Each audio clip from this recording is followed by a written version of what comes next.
Hello everybody and welcome back to Odin's movie blog. I am the critic who is a cynic. Hope you're doing well, and today I'm coming to you from the parents of Odin's house, and we'll see how well this goes. I'm using my old reliable Blue Snowball microphone since I wanted to leave my setup back in Chattanooga, but I did want to get a video out to you guys today because I didn't have a video pre-scheduled like the last couple days, and also I'm not exactly sure what time I'm getting back home tonight, so the stream that normally happens on Saturday nights is going to be a question mark for now. My plan is as soon as I get home to stream, but it's all going to depend on Freya, because obviously Freya gets priority this weekend. And so just keep an eye out for that. I'm going to try and keep everyone updated as far as when and if the stream will happen. If it will happen, it likely will be a little bit later because it takes about 7 hours to get to Chattanooga. Plus, you got to add an hour because of the time change, which means that we're probably leaving around noonish or so, meaning that we probably won't get in until around 8, 8:30, maybe 9 o'clock at night. So as you can see, that might be the reason why I might not be able to stream, but we'll keep y'all posted. Anyway, I want to give y'all a little bit of a review of Frozen 2. I was able to see that this week with my family, with my little 3-year-old niece who loved it. Again, obviously, as a little girl, I'm sure that she enjoyed it thoroughly. I went with some family members who overall enjoyed it too. But as being the critic, being the cynical person that I am, I have a lot of issues with this movie. Mostly the story. The story to me just seems very half-baked. I don't think they were really thinking to themselves, let's make a very profound story that everyone's going to love. Let's instead just put a bunch of funny, random things on screen and see what sticks. And I know that I might be being overcritical of this, and I'm sure there'll be people in the comments saying, oh, it's just a kid's movie, why are you being overcritical? And the reason why is because, and I was talking with John Flickinger the other day, about how kids' movies back in the day were not really kids' movies of today's standard. They were more family film. They were for everyone. They had jokes for every single member of the family, and they weren't dumb. It wasn't like dumbed-down humor. It was very well written. It was very well thought out. This movie just falls into the modern era of all of these random kids films that really are just stupid. And I feel like they dumbed down the kids in the process. And I guess the best example of that would be the lyrics to the music. You know, the music for the most part is okay. The music is serviceable, and there's a couple songs in there that you might be humming as soon as you leave. Because, of course, you've got some very talented singers behind, doing the voiceovers for the characters, and you've got some very interesting scores, but when you actually listen to the lyrics and you think to yourself, wait a minute, this is Frozen? This is the one that had some pretty damn good lyrics, I would argue personally, in the first Frozen film, and now this is what they're going with? It's the same writing team too, so there's really no reason. There's really no reason why there would be the case that they wouldn't be able to do the same thing that they did for the first film. But it just seems to me that even though they've had 6 years since the last one came out to develop the film and to develop an airtight story with some really good lyrics, they ended up falling flat on their face, in my most humble opinion. And I think the biggest moment to me story-wise that just didn't make any damn sense was when Ilsa has to go off to this island, or go off to this river, which she finds out is a frozen river. And throughout the entirety of the film, they have this mindset of, oh, the water holds memory. And she's supposed to be fighting this fifth spirit. So there's 4 spirits, and she's fighting this fifth spirit. And then all of a sudden, this random stuff starts happening. Like, magic starts happening to her. But they never explain why it's happening or how it's happening. And then at one point, Ilsa, this might be into some spoiler territory, but I assume most of you don't care at this point, and she gets frozen. So literally she freezes, and with their last bit of effort, she sends magic to try and tell Anna what's going on, so that way Anna can save the day. But then when they reveal to everyone, so this is a big spoiler, that Ilsa is actually the fifth spirit, that she's actually the fifth element, for lack of a better expression, then it brings everything on its head, because it's like, wait a minute, then who is playing around with her? Who was the one that was, basically pulling her along, and who was the one that froze her? If there's no other fifth spirit that's not her in this location, because they already have the fire spirit, the water spirit, all these other things, and she's supposed to be the next spirit after that. But it doesn't make any damn sense, because stuff happens to her.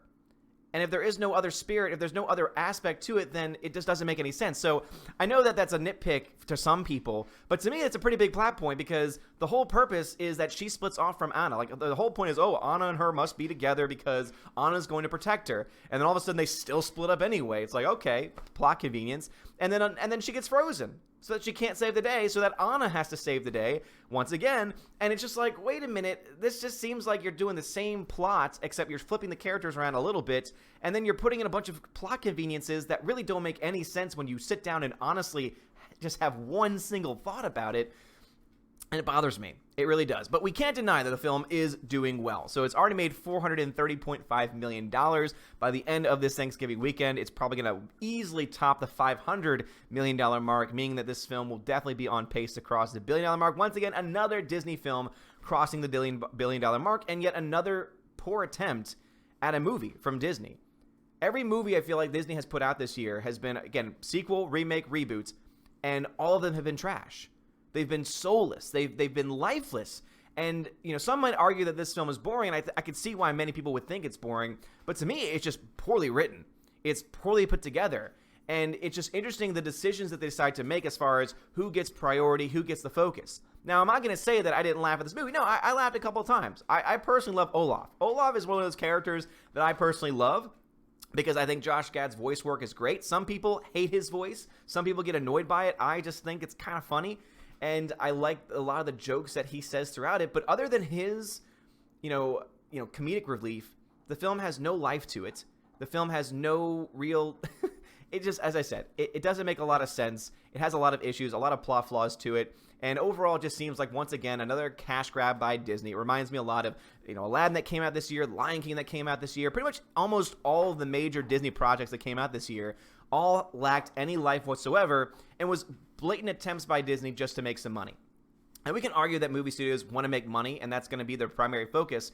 But you can make a good film that makes a crap ton of money, a la Joker, and still have a good film. I really hope that Disney at some point in time gets a kick in the rear end by the audiences, by the box office, so that way they can start to go back to the old ways. Because I feel like they used to spend a little bit more time. Even when we can argue that their old school 90s animation was, a lot of those stories were stolen from other, previous accounts or borrowed heavily from those accounts. I think that at the very least we could say, but the amount of time and technique it required to do all that hand-drawn animation to bring life to those characters, to me, is much more impressive than what they do currently in CGI. And I'm not trying to go after CGI or effects artists, but to me, it just, in my own mind, it takes a lot more skill with pen and paper to be able to, draw certain images over and over and over and over again, to have little small movements in that way, than to be in a computer system where a lot of that stuff can be done automatically. Or you can at least, like the most work you do is in getting the general design, and then you can just put it into a system, and then all of a sudden it just does it on its own. Like, it just doesn't really impress me all that much. But as far as the score goes, I'm going to give it a C+. That's really what it is. It's one of those, average films that really is going to be completely forgettable. I think the first Frozen film is going to be the one that everyone remembers for a long time, and I think there's a lot of good reasons why that is the case. As I said, I really do enjoy the score for the most part in that first film. Frozen 2 seems like it's going to go the way of Mulan 2 or Little Mermaid 2, where it's just this random sequel cash grab opportunity that has no reason to exist except for to make more money. It also reminds me a lot of that short film that came out not long after the first Frozen film, where it was one of the worst short films I'd ever seen in my life, because it was just them trying to, again, take the cash grab opportunity. It seems like that has extended over into the sequel, and I really hope that the franchise is over. But based on these numbers, it probably won't be. A film that makes over $1 billion that is doing better than, is on pace, at least initially, on pace to do better than the first Frozen film, which in and of itself was a giant juggernaut, over $1 billion, seems to indicate that Hollywood probably won't wait another 6 years to make Frozen 3, but maybe like 2 or 3 years, which is sad.